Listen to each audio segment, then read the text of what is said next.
Já, Sölvi, eftir baráttu fyrri hálfleik þá var þetta kannski bara frekar þægilegt í seinni. Já, þetta var allavega betra í seinni hálfleiknum. Það var náttúrulega, þú veist, má útskýra það kannski á veðurfari með vindur í baki. Lærðu að setja meiri pressu og meiri þunga á afturhaldingu en þetta var bara virkilega jafn. Fyrri hálfleikum fannst mér fannst kannski meira að segja í að fá betri færi en Ingvar bara steig upp og reddaði okkur nokkrum sinnum í fyrri hálfleik. Þannig að bara heita fram í staðan, virkilega sáttur með hana, virkilega sáttur með vinnuframlagið og hvað menn voru að berjast fyrir þessu. Við sjáum það í 4-0 stöðunni að menn að henda sér fyrir skot og taka þessi negatífur hlaupa heim til þess að verja markið sitt. Þetta er það sem hún vill sjá. Það er bara ein leið til þess að spila fótbolta og það er svona. Já, ég meina að kemur inn á Ingvar, hann þurfti aldeilis að verja og bjarga ykkur. Þetta var hörkuleikur, Gunnar Vatn var frábær í dag. Þannig að þetta glímaði lúxusvandamál. Róbert Orri kemur inn í liði fyrir Svein Gísla, hann alltaf meiddur, eða ekki? Jú, Svein Gísli var fyrir því í óláni að togna á síðustu æfingu.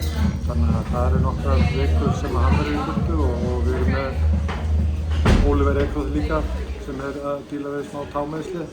Þannig að það er bara gott að við séum með 4 hafsenda. Nú er styrkur hópsins að sýna sig. Það var margótt búið að ræða hann hausverku vel í lið en þetta er orðið lúxusvandamál leið og menn hrynja út. Já, algjörlega og ég þurfti ekki að skilja neitt fyrir utan hóps í dag sem var mjög jákvætt. Ég svaf mjög vel í nótt.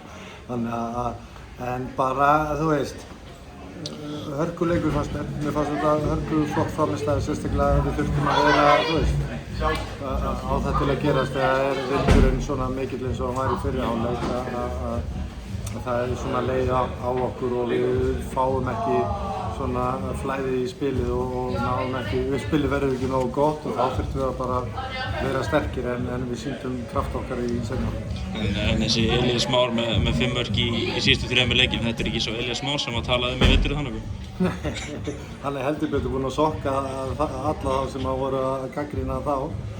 En bara, þú veist, svona er þetta. Ég meina, Elías er búinn að gera vel, hann var ekkert að fela sig eða neitt, hann bara hélt áfram að grenda og vinna og koma sér í alvöru stand og tímasettur heldur betur vel. Og við sjáum hann líka bara, þú veist, hann er ekki bara að skora mörk, hann er að hlaupa, hann er að djöflast fyrir liðinu. Þetta er líka, hann er að sýna alvöru svona, hann sé liðsmenn, hann er að berjast fyrir liðinu, berjast fyrir bara hvernig við viljum spila fótbolta. Þannig að það er aðeinslegt að sjá hvað hann leggur í þetta og hann er að standa sér vel.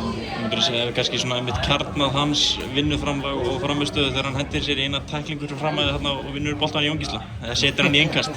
Já, þetta er bara, þú veist, þetta er það sem ég vil sjá líka frá leikmenn, saman hvernig staðan er í leiknum, hvort að við séum að tapa 5-0 eða yfir 4-0 skilur. Þetta er bara ein leið til að spila fótbolta og það er að gefa sér allan í verkefni þangað til að dómarinn flautar og mér fannst við gera það þetta og það er ég virkilega sáttur. Ég verði aðeins að spyrja út í Aron Elís, hann var utan hóps fyrstu leikina, kominn í hópinn núna. Það er ekki meiðsli að plaga, en er hann bara kannski langri endurhæfingu eftir löng meiðsl? Hann er að, þú veist, það er í lagi með hann hefði getað komið inn á. En það er eins og ég segi, bara breiddin er stór og við áttum samtal við hann, eða ég átti samtal við hann þar sem við ræddum þessa hluti og það er bara eins og með alla, þeir sem eru ekki að spila, þeir verða bara að vera tilbúnir, halda áfram að leggja sig fram á æfingum og bíða eftir sínum tækifæri og tækifæri mun koma fyrir. Bara rétt í lokin, ég meina glugginn er að loka á miðvikudaginn, þú kannski ert ekkert að fara að fá leikmann inn en eru mögulega einhverjar hreyfingar á hópnum?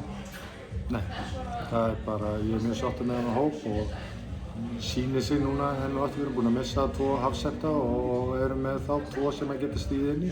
Þannig að við getum meira að keppast á öllum sviðum og ná þeim markmiðum sem við viljum ná á þessu ári. Takk fyrir.